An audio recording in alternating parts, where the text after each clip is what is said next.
किसान साथियों नमस्कार, राधे राधे, ग्रीन मॉर्निंग। किसान साथियों, आज हम इस वीडियो में जानेंगे कि प्याज की पौध किस प्रकार उखाड़ी जाती है और उसकी रुपाई खेतों में किस प्रकार की जाती है। इस वीडियो में आप देख पा रहे हैं हमारे एक किसान मित्र हैं, ये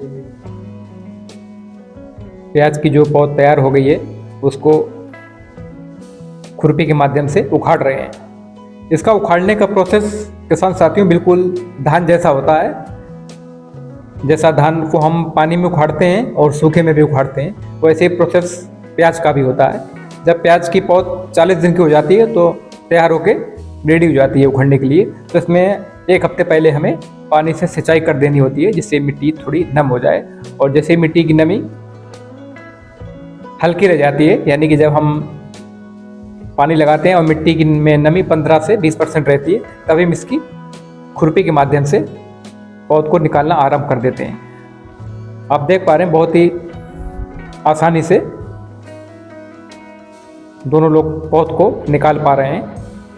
किसान साथियों, की कहावत है कि महिलाएं किसी भी काम में पीछे नहीं है। अब सरकार भी महिलाओं को प्राथमिकता दे रही है, क्योंकि महिलाएं भी पुरुषों से कम नहीं हैं और बराबर पुरुषों को टक्कर दे रही हैं। वो भी किसी काम में वर्तमान में पीछे नहीं हैं और इसके लिए हम भारतवासियों को गर्व होना चाहिए कि महिलाएं भी बढ़ चढ़ के पुरुषों के साथ काम में बराबर की भागीदारी निभा रही हैं।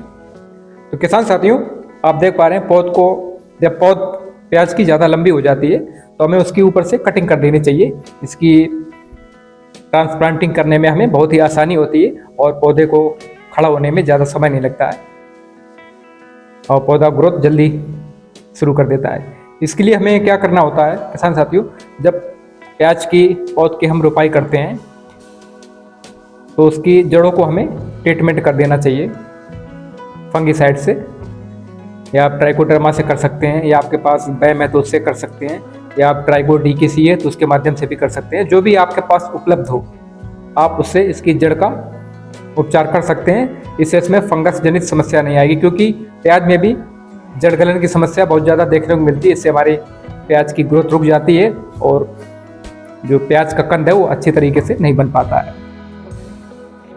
तो किसान साथियों, जब भी आप प्याज की खेती करें तो ज़मीन का चयन करें। इसमें ज़मीन बहुत ही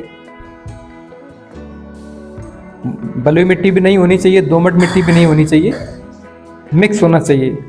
उसमें प्याज की ग्रोथ बहुत अच्छी होती है और प्याज की उसमें पौध भी बहुत आसानी से तैयार हो जाती है। किसान साथियों, आगे आप वीडियो में जानेंगे इसकी ट्रांसप्लांटिंग यानी इसकी रोपाई और इसको खेतों में किस प्रकार लगाया जाता है। वो भी हमारी महिला किसानों द्वारा किया जा रहा है और बहुत ही अच्छी तरीके से महिला किसान हमारा काम करती हैं। पुरुष की तुलना में महिलाएं काम बहुत अच्छे से करती हैं और नुकसान ना के बराबर होता है। जबकि महिलाओं की अपेक्षा किसान साथियों, जो हमारे पुरुष किसान मित्र काम करते हैं वो जल्दबाजी में कभी कभी काम गड़बड़ कर देते हैं, जिससे हमारे कई किसानों को नुकसान उठाना पड़ता है।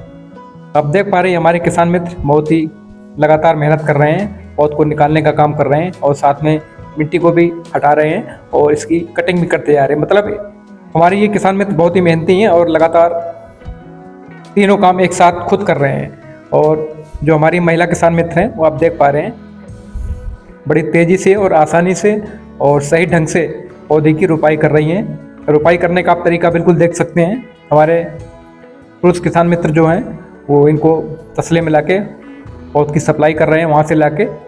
इसके बाद यहाँ हमारी ये तीनों किसान महिलाएं आप देख रहे हैं कितनी आसानी से और तरीके से पौध की रोपाई कर रही हैं। पौध की रोपाई करने का तरीका आप देख सकते हैं किसान साथियों। पहले एक डंडी से लाइनिंग करते हैं, उसमें पौध रखते चले जाते हैं। इसके बाद उसको पीछे से मिट्टी को नीचे कर देते हैं, जिससे पौध की जड़ें दब जाती हैं। हमें पौधों की जड़ें 1 या 2-3 सेंटीमीटर से ज़्यादा नीचे या गहराई पर नहीं रखनी चाहिए। और ज़्यादा गहराई पर रखेंगे तो कंद हमारा कम बनेगा, और जब 2 से 3 सेंटीमीटर में इसके पौधों को हम रखेंगे तो इसमें फल बहुत अच्छा बनेगा और ग्रोथ बहुत शानदार होगी। ये प्रोसेस पानी में भी किया जाता है। आप पानी भरकर भी जब लार्ज यानी बड़े स्केल में जब हम प्याज की रोपाई करते हैं किसान साथियों, तो हम पानी भर के उसमें प्याज की रुपाई धान की तरह करते हैं। और जब हम छोटे स्तर पे 1-2 बीघा में पौध लगाने का काम करते हैं तो हम इस तरह से सूखे में पौध को आसानी से लगा सकते हैं, उसकी ट्रांसप्लांटिंग कर सकते हैं। इसके बाद जैसे हमारा ये प्रोसेस पूरा होगा, यानी कि पौध का काम पूरा हो जाएगा उखाड़ने और लगाने का, इसके बाद इसकी सिंचाई करके इसको भर दिया जाएगा। तो किसान साथियों, जो भी आप ग्रीन प्लेनेट बायो प्रोडक्ट का इस्तेमाल करते हैं तो आप इसमें ग्रो को पानी के साथ में चला सकते हैं। जीवामृत है तो जीवामृत को पानी के साथ में चला सकते हैं, यानी जो भी खाद, जैविक खाद आपके पास उपलब्ध है उसको आप पानी के साथ चला सकते हैं। तो आपकी जो प्याज की ग्रोथ है बहुत ही शानदार तरीके से प्रारंभ होगी और आपको इसकी उत्पादन बहुत अच्छा प्राप्त होगा। क्योंकि रासायनिक की तुलना में किसान साथियों, यदि आप जैविक तरीके से कोई भी काम करते हैं, चाहे कोई भी फसल हो, चाहे धान की हो चाहे प्याज की हो, तो उसकी ग्रोथ आपकी बहुत अच्छी मिलेगी और आपके फसलों में किसी भी प्रकार का रोग नहीं आएगा। तो किसान साथियों, ये फरवरी का महीना है और प्याज की रुपाई 25 से 26 फरवरी तक आसानी से की जा सकती है और यह फसल आपकी लगभग 4 महीने की होती है। इसके बाद इसकी हार्वेस्टिंग होती है।